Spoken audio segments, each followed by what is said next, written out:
श्रीनाथ जी, गुरु गोरखनाथ जी के चरणों में आदेश आदेश आदेश। महामाई महाकाली भैरव बाबा भगवान दत्तात्रेय जी नवनाथ 84 सिद्धों के चरणों में आदेश आदेश आदेश। अलख निरंजन हर हर महादेव। मैं अष्टोशावर मित्र प्रवीण आप सभी का हार्दिक अभिनंदन करता हूँ। आज बात करेंगे धनु राशि की।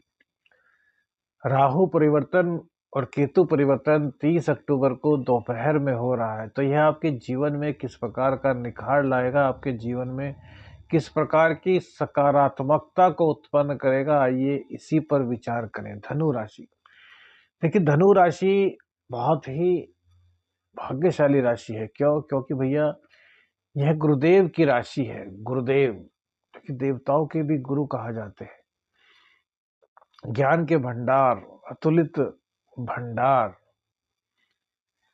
जिनको धर्म के हर पहलू का ज्ञान है, हर चीज में पारंगत है।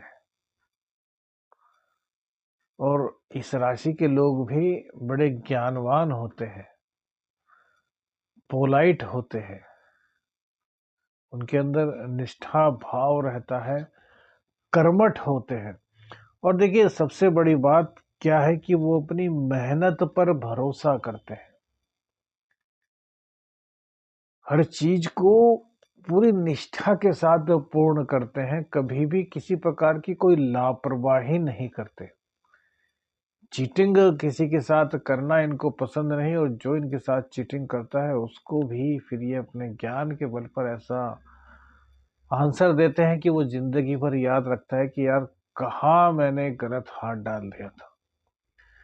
तो सभी चीजों के मामले में देखें तो धनु राशि वाले लोग बहुत अच्छे होते हैं, धार्मिक गतिविधियों में बहुत अच्छा प्रतिभाग करते हैं।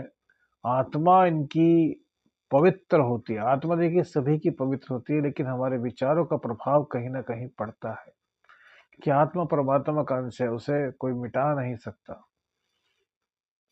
उसे कोई भी किसी भी तरीके से अपवित्र नहीं कर सकता।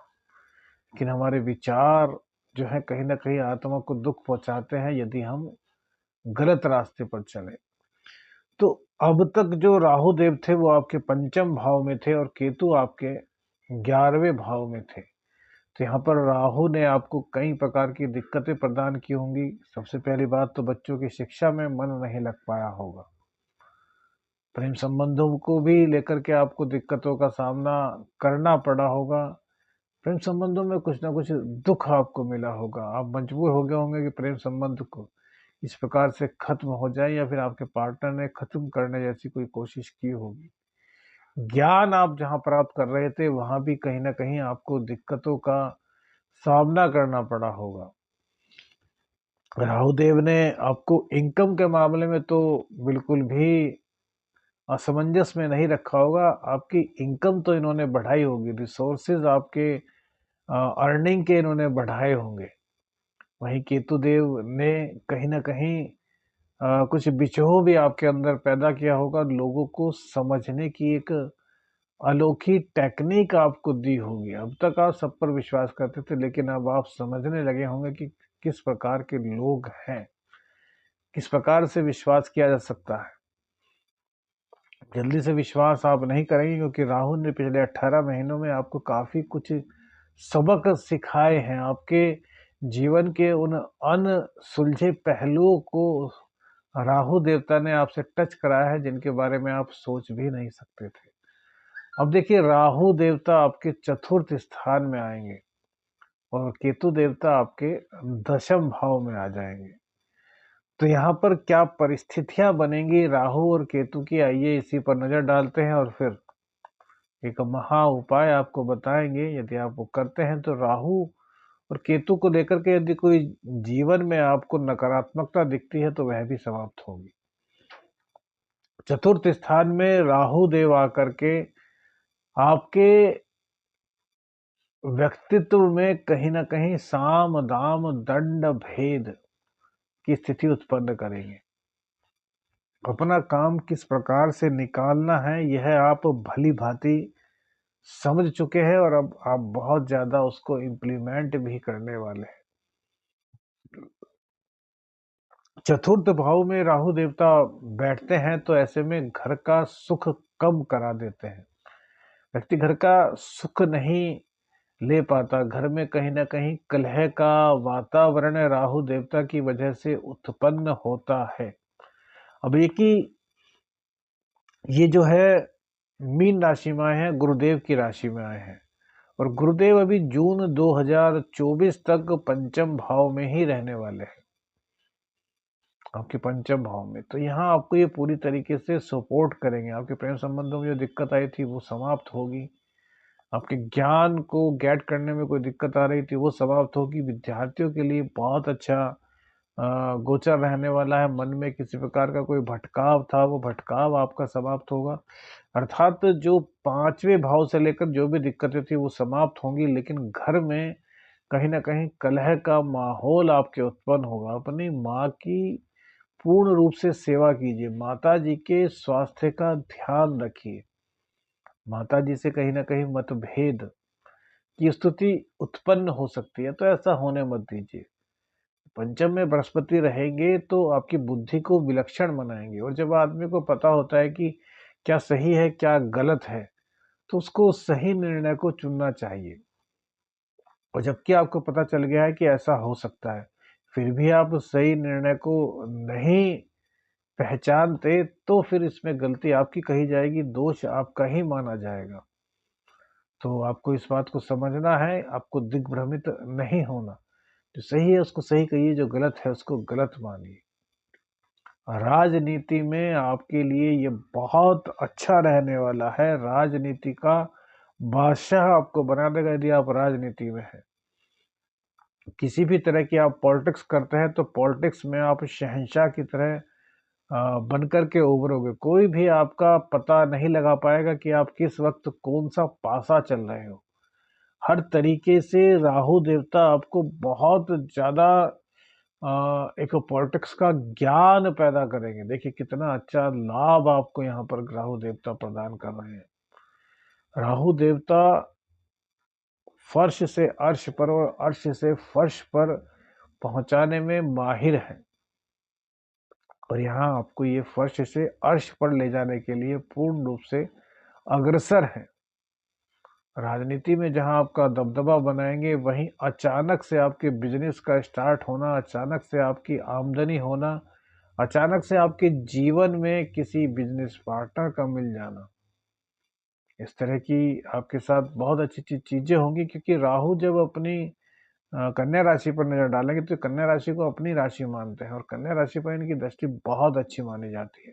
तो अपने बिजनेस को साम दाम दंड भेद का प्रयोग करके आप पूरी तरीके से चला पाएंगे। आप यह भी नहीं सोचेंगे क्या गलत है क्या सही, बस अपने बिजनेस को आगे बढ़ाने से आप मतलब रखेंगे। वो आप पर डिपेंड करेगा कि रास्ता कौन सा सही आपके लिए है। राहु देवता की जो दृष्टि पड़ेगी पहली, वो पंच अष्टम भाव पर पड़ेगी।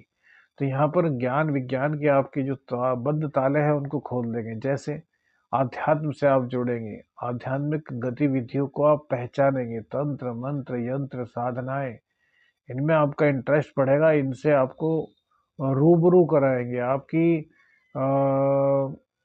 एक तरीके से कोई ऐसे गुरु मिलेंगे जो आपको इनकी दीक्षा दे सकें और आप इनसे समझ सकें। आप बहुत ज़्यादा साधनाओं को इस वक्त एंजॉय करने वाले हैं। यदि आप किसी भी प्रकार से साधनाओं के फील्ड से जुड़े हैं तो आपके लिए समय बहुत ही गजब का रहने वाला है। आपको हर तरीके से सपोर्ट करेगा, क्योंकि आप कई गुप्त विद्याओं के मालिक बन सकते हैं। आपका गुप्त ज्ञान काफ़ी बढ़ सकता है। वही दाम्पत्य सुख आपका जो है वो भी बहुत ज़्यादा बढ़ेगा। काम भावना की वृद्धि आपके अंदर होगी। इसके बाद इनकी दृष्टि जो पड़ेगी वो पड़ेगी 12वें स्थान पर। तो देखिए यहाँ पर आपकी विदेश यात्रा तो ये करा देंगे, विदेश से आपको धन लाभ की स्थिति भी बना देंगे। अचानक से धन लाभ की स्थिति भी कहीं ना कहीं बनाएंगे। लेकिन एक चीज का ध्यान रखिए कि बाहर का कोई भी काम, विदेश का कोई भी काम करते हैं, बिना सोचे समझे साइन मत कीजिएगा। कोई भी डॉक्यूमेंट्स हो उस पर किसी पर भी इतना विश्वास मत कीजिए। राहु आपको सिखा सके हैं पंचम भाव में रह करके कि यार विश्वास बहुत सोच समझ के करना चाहिए। विश्वास कोई ऐसा मुद्दा नहीं है कि जब देखा जिस पर कर लिया, ऐसा नहीं है। जिस पर आप विश्वास करते हैं वो भी आपको कहता है कि ये डॉक्यूमेंट्स हैं, आप इन पर साइन कर दीजिए, तो बिना पढ़े किसी भी डॉक्यूमेंट्स पर साइन मत कीजिएगा, वरना आपको कहीं ना कहीं धोखे का शिकार होना पड़ेगा, जो कि आप के जीवन के लिए अच्छा नहीं होगा। तो हर चीज को बहुत तसल्ली से पढ़िए, उसके बाद साइन कीजिए, उसके बाद निर्णय लीजिए। जितने मैंने इसमें पॉजिटिव पॉइंट बताए हैं उनको बढ़ाए, और जो नेगेटिव पॉइंट्स हैं उनको घटाए। ऐसा उपाय क्या हो सकता है? जी हाँ, ऐसा ही आपको उपाय बता रहे हैं। देखिए, छिन्न मस्तिका माँ की या तो आप आराधना शुरू कीजिए। छिन्न मस्तिका माँ के आराधना से राहु केतु के जितने भी दुष्प्रभाव होते हैं वह समाप्त हो जाते हैं। इसके अलावा छिन्नमस्तिका माता का मंदिर हर जगह नहीं मिलता, जहाँ है वो तो लोग छिन्नमस्तिका माता की आराधना करें, उनके मंदिर में जाएं, उनको प्रसाद लगाएं, उनके सामने बैठ करके उनका ध्यान करें, उनके चरणों में नमन करें। और जहाँ पर छिन्नमस्तिका माता का मंदिर नहीं है वो लोग भैरव बाबा की साधना करें, क्योंकि भैरव बाबा की साधना से भी राहु केतु के दुष्प्रभाव पूर्ण रूप से समाप्त होते हैं। तो करना क्या है कि भैरव बाबा के मंदिर में प्रत्येक रविवार को या प्रत्येक बुधवार को आप जाना शुरू कर दीजिए। वहां पर आप भैरव बाबा को दही और गुड़ का भोग लगाएं, और उसके बाद 5 पापड़, जो उड़द की दाल के पापड़ होते हैं, सरसों के तेल में भुनवा लीजिए और उनको भैरव बाबा को उनका भोग लगाइए। और भैरव बाबा का एक मंत्र है भ्रम, भ्रम भ्रम भ्रम, इसका मंत्र का जाप कीजिए बाबा के चरणों को देखते हुए। 15 मिनट, 10 मिनट, जितना टाइम है उतना कीजिए, और उसके बाद बाबा से कहिए कि यह परेशानी है, इसको दूर कीजिए। आप पर बाबा की कृपा बनेगी और आपके जीवन के सभी कष्ट दूर होंगे। आदेश आदेश, अलख निरंजन। हर हर